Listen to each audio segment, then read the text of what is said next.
IPL season 18 లో Delhi Capitals బోని కొట్టింది. Lucknow super Giants తో చివరి వరకు హోరాహోరీగా జరిగిన మ్యాచ్ నెగ్గింది. వైజాగ్ వేదికగా ఉత్కంఠభరితంగా జరిగిన ఈ మ్యాచ్ లో చివరి వరకు విజయం ఇరు జట్లతో దోబూచులాడింది. ఒక్క వికెట్ తేడాతో భారీ విజయం సాధించింది.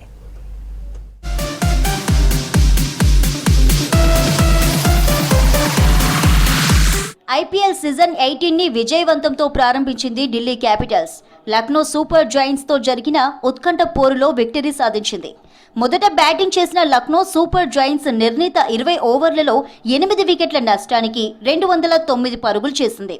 30 బంతుల్లోనే 7 సిక్సర్లు 6 ఫోర్లతో 75 పరుగులు చేసిన పూరన్ టాప్ స్కోరర్ గా నిలిచాడు. మరో ఎండ్లో ఆల్రౌండర్ మిచెల్ మార్ష్ 36 బంతుల్లో 6 ఫోర్లు 6 సిక్సర్లతో 72 పరుగులు చేసి దుమ్ములేపాడు. ఢిల్లీ బౌలర్లలో కుల్దీప్ యాదవ్ 2 వికెట్లు తీసుకోగా ముఖేష్ నిగమ్లకు తలో వికెట్ లభించింది. భారీ లక్ష్యంతో దిగిన ఢిల్లీ క్యాపిటల్స్ తొలి 10 బంతుల్లోనే 3 వికెట్లను కోల్పోయింది. డుప్లెసిస్ 29 పరుగులు, అక్షర్ పటేల్ 22 పరుగులతో కాసేపు మెరుపులు మెరిపించారు. పవర్ ప్లే ముందు అక్షర్ పటేల్, ఆ తర్వాత డూప్లెసిస్ వికెట్లను కోల్పోయింది. దీంతో ఢిల్లీ 65 పరుగులకే 5 వికెట్లను చేజార్చుకుని కష్టాల్లో పడింది.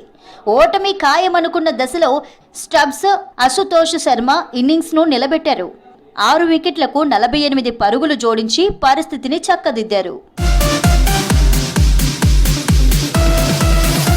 స్టబ్స్ 34 పరుగులు చేసి అవుట్ అయిన తర్వాత విప్రజ్ నిగమ్ పవర్ హిట్టింగ్ తో మ్యాచ్ ను ఆసక్తికరంగా మార్చాడు.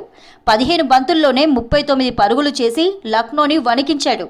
ఈ దశలో వరుసగా 2 వికెట్లు కోల్పోవడంతో ఢిల్లీ ఓటమి ఖాయమనుకున్నారు. అయితే అశుతోష్ శర్మ అసాధారణ ఇన్నింగ్స్ తో జట్టును గెలిపించాడు. 31 బంతుల్లో 5 ఫోర్లు 5 సిక్సర్లు 66 పరుగులు చేసి ఢిల్లీకి విజయాన్ని అందించాడు.